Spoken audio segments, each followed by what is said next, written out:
తెలంగాణ ఎలక్షన్లప్పుడు మస్తుగా ప్రచారం చేసి ఫుల్ హల్చల్ చేసిండు కేఏ పాల్ సారు. ఇప్పుడు తెలంగాణ నిడిచిపెట్టి ఏపీ మీద పడ్డాడు. విశాఖ స్టీల్ ప్లాంట్ ప్రైవేటీకరణ ఆపడే లక్ష్యం అన్నట్టు మస్తుగానే తిరుగుతున్నాడు.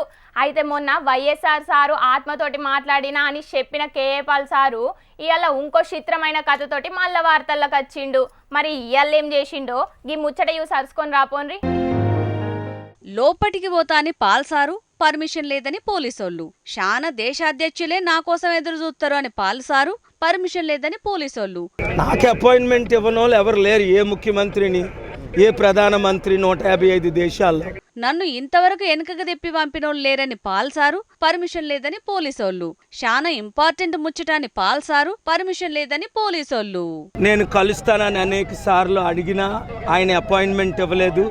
మరి బిజీగా ఉన్నారో లేదో నన్ను కలవడానికి ఇష్టం లేకున్నారో. ఎందుకంటే నేను వెళ్ళిన తర్వాత నన్ను కలకుంటాం ప్రధానమంత్రి మోదీ గారు ఎప్పుడు తిరిగి పంపించలేదు, హోమ్ మినిస్టర్ అమిత్ షా గారు ఎప్పుడు తిరిగి పంపించలేదు. ఇగో గిదే కథ నడిచింది AP CM Jagananna camp office కాడ.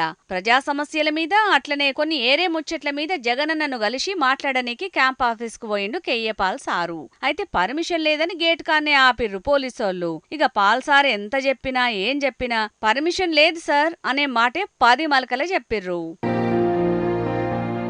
అపాయింట్మెంట్ లేకుండా లోపలికి వంపేదే లేదని పోలీసోళ్ళు గంత గట్టిగా చెప్పినాక కూడా పాల్సారు పట్టువదలని విక్రమార్కుని లెక్క క్యాంప్ ఆఫీస్ కాన్నే శానా సేపు ఎదురు చూసిండు. అయితే జగనన్న పంక పార్టీ లీడర్లను కలుస్తున్నాడని ఎరకయ్యే వచ్చిండట పాల్సారు. క్యాంప్ ఆఫీసులో ఇప్పుడు ముఖ్యమంత్రి గారు ఉన్నారు. ఇప్పుడే బాలినేని శ్రీనివాసరెడ్డి గారిని కలిశారు. అనేక మందిని కలుస్తున్నారని తెలిసి నేను వచ్చాను. ఇక మరి గా బిజీలుండే కలవలేదు కావచ్చు జగనన్న పాల్సార్ను. అయితే ఈ 2-3 వద్దులు ఆడ ఓటర్లనే ఉండడట. ఎప్పుడు వెళ్తే గప్పుడు పోయి మాట్లాడతాడట పాల్సారు.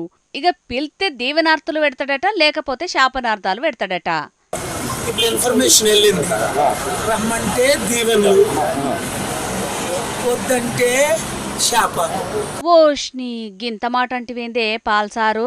ఇంకొద్దిసేపు కూసబెడితే మూడో కన్ను తెరిచి ముల్లోకాలను మషి బూడిద చేసేటట్టున్నావు కదా. అయినా మొన్న వైఎస్ఆర్ సార్ ఆత్మతోటే మాట్లాడినంటివి కదనే పాల్సారు. మరి గంతటి శక్తులున్న నువ్వు గిట్ల గేట్ కాడ నిలబడుడేందే? నీ శక్తులతోటి జగనన్నంతట జగనన్నే నిన్ను గల్వనీకి నీ అపాయింట్మెంట్ అడిగేటట్టు చేయొచ్చు కదా, లేకపోతే నువ్వే సీఎం అయ్యేటట్టు చేసుకోవచ్చు కదా. గింతగానం తిప్పలుండేది కాదని అనవట్టిర్రు గీ ముచ్చటెరకైన పబ్లికు పాల్సారు ఫ్యాన్సు.